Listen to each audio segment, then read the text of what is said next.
Hey guys, thanks so much for being a part of our service yesterday. We really do appreciate all that you're doing to be a part of what we are managing here at the VPA. We would love for you to contact us. Let us know what your needs are so that we can begin praying for you and you could be a part of what we do here.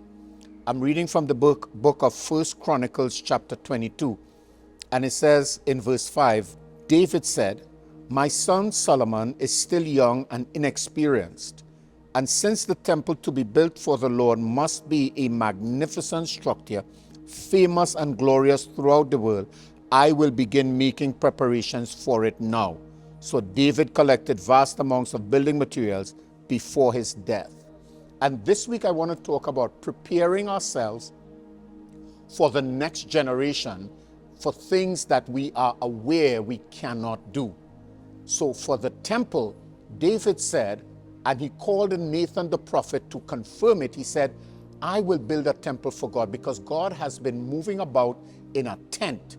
While we live in palaces and houses, God continues to reside in a tent. And so he decided he will build a temple for God. And he confirmed his plans with Nathan the prophet. And Nathan, knowing that God was pleased with David, said to David, "Go ahead and build. Go ahead and you build the temple." And then after Nathan left him, he went aside and God spoke to Nathan and said to him, "Go back and tell David that he ought not to build the temple. It is not God's will for him to build the temple. His son will do it." And he says, because you have been a man of war and would have shed so much blood. And we've got to appreciate that our lives and our lifestyle may be for a purpose, and it may not include other areas of ministry that we're called to do. So while I may have the idea for it to be done, I may not be the individual that actually would get it done. So David never built a temple for God, but he would have settled the land and would have gained the property for the temple to be built. He would have ensured all the preparatory work was done. And you know what? We've got to start to prepare the landscape for the next generation to be successful.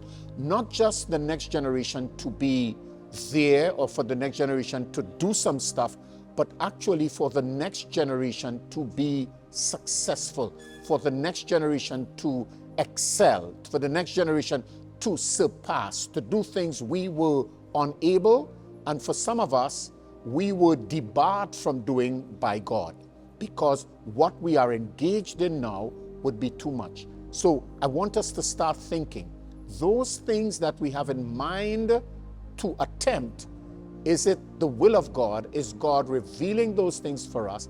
Are we the people that God, the person or people that God would be choosing to establish that, or are we meant for something else? And I think conferring with others gives us a sense of clarity as we seek the will of God.